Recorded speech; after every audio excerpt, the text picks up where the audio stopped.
going to be showing you guys how to make a delicious peach cobbler. Let's get into it. First things first, I'm going to add in 4 tins of peaches, including the juice. And then I'm going to add in 1 cup of white sugar and 1 cup of brown sugar. I'm going to mix this in. And then I'm going to add 1 teaspoon of cinnamon and 1 teaspoon of nutmeg. Half a tablespoon of corn flour. 1 teaspoon of vanilla extract. And 1 teaspoon of lemon juice.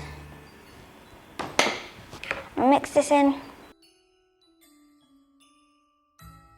And I'm going to leave that to cook down for 15 minutes and see you after it's done.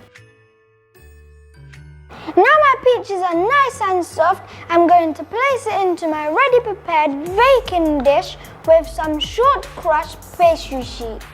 I've poked holes in my pastry sheet and now I'm going to pour in my peaches. And I'm going to see you guys for decoration. And it should look like this before it's decorated.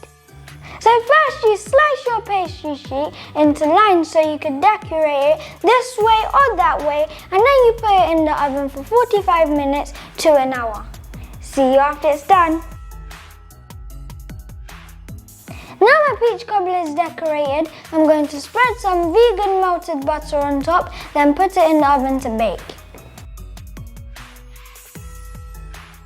Now my peach cobbler has come out of the oven and is looking delicious and tasty. I'm going to wait for it to cool down so I could tuck in with my family. And why don't you have a try and cook this for your family? Thank you for watching, hope you enjoyed and see you next time.